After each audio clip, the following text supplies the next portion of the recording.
अगाडि गाइस कक्षा 12 का भाइ बहिनीहरुको लागि यो थर्मोडायनामिक्स च्याप्टरबाट आउने एकदम इम्पोर्टेन्ट क्वेशन्सहरुको लिस्ट र एउटा न्यूमेरिकल पनि एकदम 100% वाला न्यूमेरिकल है त्यो पनि सल्भ गरेको छु यो भिडियोमा सबैजनाले लास्टसम्म हेर्नु होला र यसमा कुन कुन क्वेशन पढ्ने यो भिडियो हेरेपछि मात्रै तपाईहरुको थर्मोडायनामिक्स च्याप्टर चाहिँ एकदमै क्लियर हुन्छ है र यसमा एउटा डेफिनेसन आउँछ तिमीहरुलाई एउटा डेफिनेसन पढ्ने डेफिनेसन र त्यसको पछाडी एउटा 4 नम्बरको न्यूमेरिकल सोध्छ जस्तै हिट अफ फर्मेसन को डेफिनेसन पढ हिट अफ कम्बसन को डेफिनेसन पढ्नु पर्यो हेस ल को स्टेटमेन्ट पढ अनि इन्थाल्पी अफ रिएक्सन को डेफिनेसन पढ अनि इन्टेन्सिभ प्रोपर्टिज र एक्सटेन्सिभ प्रोपर्टिजहरुको सर्ट सर्ट डेफिनेसन पढ यहाँ एउटा एमसीक्यू मा पनि आउन सक्छ अनि फर्स्ट ल र सेकेन्ड ल को स्टेटमेन्ट पनि पढ्नु पर्यो है त्यसपछि यो कन्डिसन्स फर स्पोन्टेनिटी यो एकदम इम्पोर्टेन्ट यहाँ स्पोन्टेनिटी का कन्डिसनहरु के हुन् जस्तै यो इक्वेसन छ यो इक्वेसनलाई यो इक्वेसन दिएर यो इक्वेसनबाट स्पोन्टेनिटी को कन्डिसन के छन् रिएक्सन स्पोन्टेनियस हुनलाई के कन्डिसन चाहिन्छ तिनीहरु लेख भन्छ है जस्तै रिएक्सन स्पोन्टेनियस हुनको निम्ति डेल्टा एस चाहिँ अलवेज के हुनुपर्छ पोजिटिभ हुनुपर्छ है अनि डेल्टा जी चाहिँ अलवेज के हुनुपर्छ नेगेटिभ हुनुपर्छ यी स्पोन्टेनिटी का कन्डिसन हुन् यी कन्डिसनहरु चाहिँ याद गर्नु पर्यो है र त्यसपछि यो 2082 मा सोधेको एउटा न्यूमेरिकल र यस्तै क्वेशन सोध्छ भनेर यो स्याम्पल चाहिँ सल्भ गरेको छु मैले तिमीहरुको लागि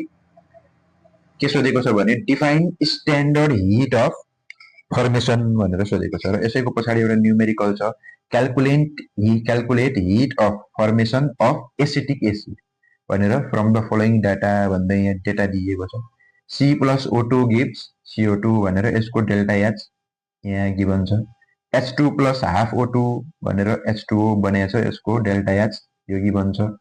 र यो एसिटिक एसिड यही हो है CH3COOH plus O2 र CO2 र H2O बनेको छ यसको डेल्टा एच चाहिँ यहाँ गिभन छ सबभन्दा पहिला यो रिएक्सनमा यो डेल्टा एच भनेको के हो यिनीहरु बुझ्न पर्यो तिमीहरुले जस्तै यो कार्बनको अक्सिजनसँग रिएक्सन भयो भने कम्बस्टन हुन्छ है कार्बनको कम्बस्टन भएको हिट हो यो चाहिँ अथवा यहाँ बनेको के छ कार्बन डाइअक्साइड यो heat of formation of carbon dioxide हो यो चाहिँ है heat of combustion of carbon हो heat of formation of carbon dioxide त्यसै गरेर यो चाहिँ heat of formation of water हो यहाँ चाहिँ वाटर बनेको छ पछाडी जे बनेको छ त्यो त्यसैको हिट हो this is hit of formation of water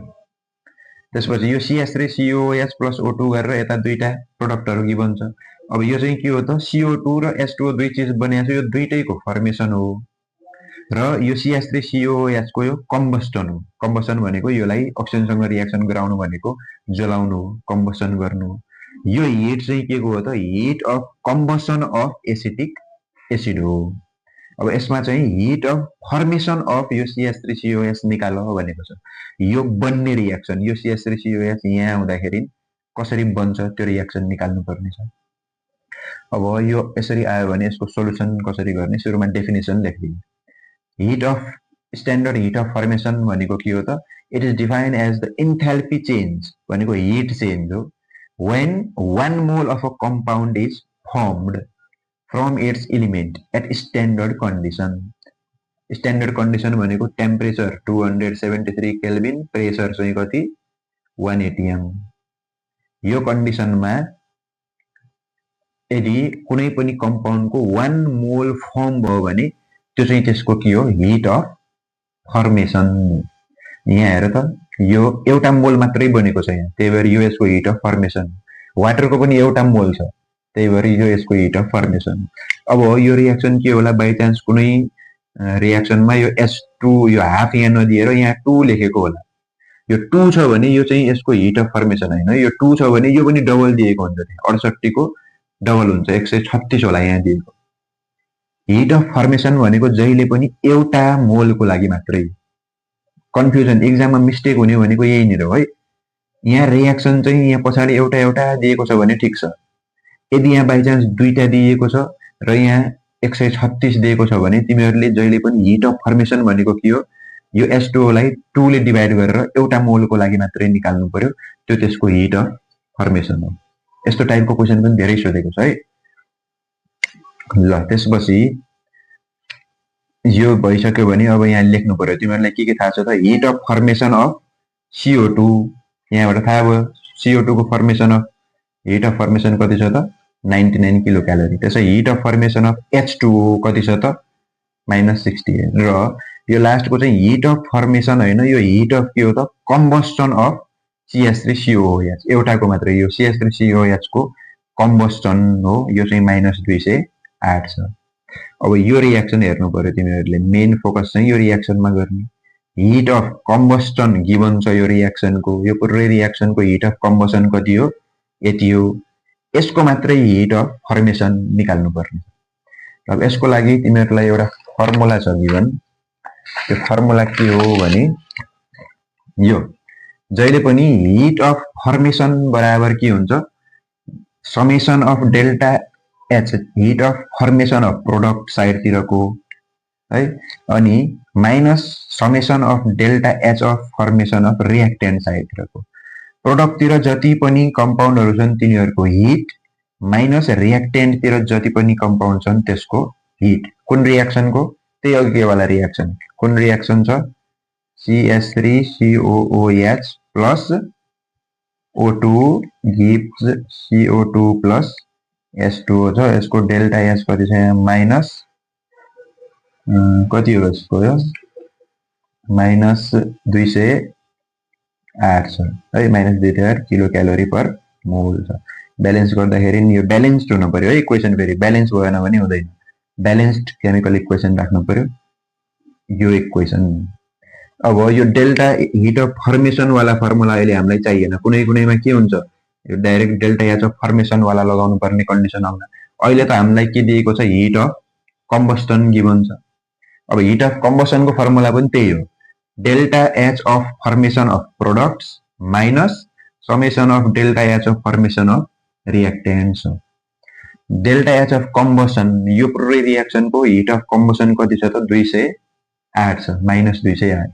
त्यही भएर यो -208 राखिदिने delta H of formation of product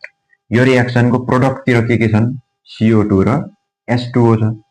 त्यही भएर हामीले के राख्नु पर्यो hit of formation of CO2 छ एउटा प्लस समेसन भनेको के हो जोड्दै जाने हो जति छन् प्रोडक्टतिर अर्को प्रोडक्ट के छ वाटर अर्को hit of formation of water राख्ने है अनि रिएक्टेन्ट साइडतिर के छ यसको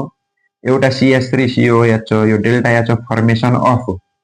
CH3COOH एउटा र प्लस एउटा delta H of formation of के छ यहाँ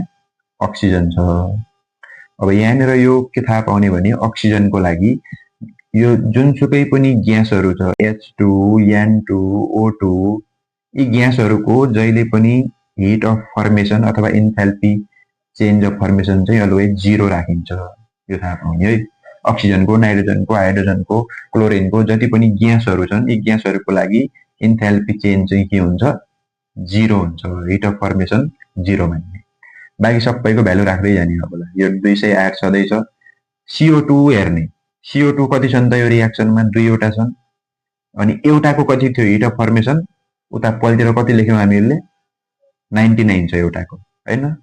अनि प्लस वाटरको एउटाको 68 छ दुईवटा छन् यो रिएक्सनमा चाहिँ दुईवटाको कति होला 2 * 68 माइनस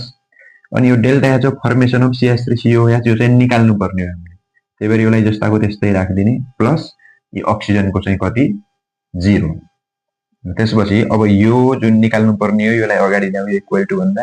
यो 208 लाई यता ल्याएर यता जोड यो माइनस यता आएर प्लस भयो यो माइनस उता गएर प्लस भयो यो मल्टिप्लाई गरेर 198 आयो माइनस यो र यो मल्टिप्लाई गरेर 136 यो दुईटै जोडेर 334 मा यो 208 जोड्दा 126 क्यालोरी पर मोल चाहिँ किलो क्यालोरी पर मोल यसको हिट अफ फर्मेसन आयो CH3COOH यति हो इक्वेसनमा अब यो क्वेशन गर्ने एउटा अर्को मेथड पनि छ जुन मेथड सजिलो लाग्छ त्यो गर्दा हुन्छ है अर्को मेथडमा के गर्ने जुन सुरुका दुईटा इक्वेसनहरु छन् यी इक्वेसनहरुलाई के गर्दियौ तिमीहरुले जोड्दियौ अब जोड्यो भने के हामीले निकाल्नु पर्ने के हो पहिला hit of formation of acetic acid हो फर्मेसन भन्ने बित्तिकै CH3COOH यतातिर आउनु पर्यो यो एरोको यो साइडतिर अब यो के मिलेर बनेको छ त कार्बन मिलेर बनेको छ, हाइड्रोजन मिलेर बनेको छ र अक्सिजन मिलेर बनेको छ हैन। यी तीनटा चीज मिलेर यो बनेको छ। अब यो ब्यालेन्स गर। कार्बन दुईटा छन्, दुईटा कार्बन हुनु पर्यो। हाइड्रोजन कतिवटा छन्? 3 1 4वटा हाइड्रोजन छन् र 4वटा हाइड्रोजन भयो। अक्सिजन कतिवटा छन्? दुईटा। O2 बनाइदिने यसरी लेखिन्छ ल। अब यो इक्वेसनको डेल्टा एच कति होला यो निकाल्नु चाहिँ हाम्रो मेन के हो अहिले प्रब्लम हो। अब यो इक्वेसन दुईटै जोड्यो भने कस्तो आउँछ हेर, C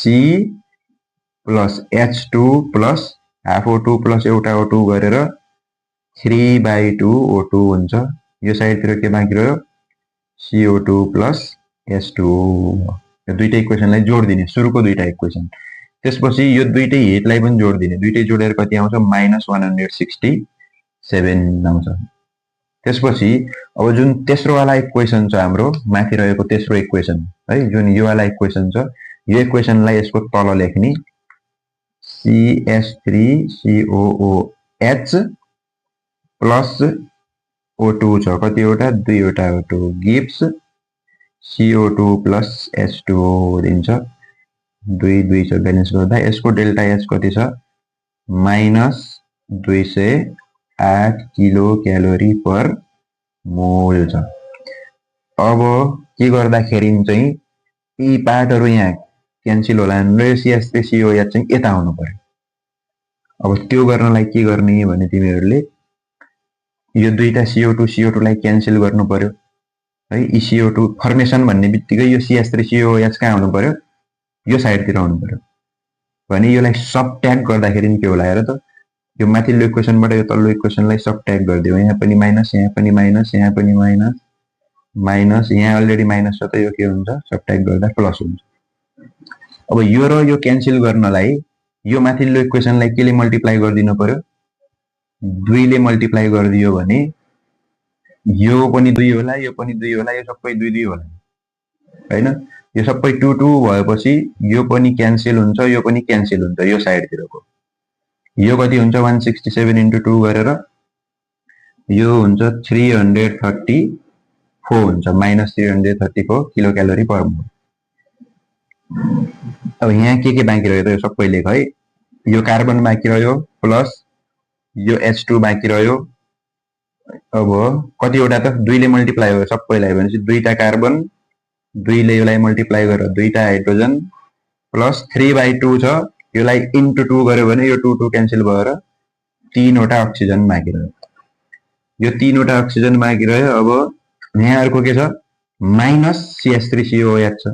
अब यो माइनस यहाँ नलेखेर यो माइनसलाई यो एरोको यता लेखिदियो भने यो के हुन्छ? प्लस हुन्छ, CH3COOH। यो भयो ल। हेर त ठ्याक्कै कस्तो इक्वेसन आयो? यही इक्वेसन आयो। अब यो इक्वेसन आइसकेपछि यो हिसाब किताब यहाँ भयो। अब डेल्टा एचमा पनि हिसाब गर्नु। 2 ले यो माथिकोलाई मल्टिप्लाई गरेर 334 आयो। यो 334 मा यो 208 लाई घटाउ तिमीहरुले, यो माइनस छ, यो तलको प्लस छ भनेपछि यहाँ डेल्टा एच बराबर कति आउँछ? यहाँ पनि 126 नै आउँछ, माइनस किलो क्यालोरी पर मोल। ल त यो तरिकाबाट पनि यही आउँछ, -126। यो माथिको फर्मुला वाला तरिकाबाट पनि -126। अब कुन तरिका तपाईहरुलाई सजिलो लाग्यो त्यो तरिकाबाट यो क्वेशनहरु गर्दै जानु। सबैमा लगभग यही प्याटर्नमा यो न्यूमेरिकलहरु सोधिरहेको छ है त। ल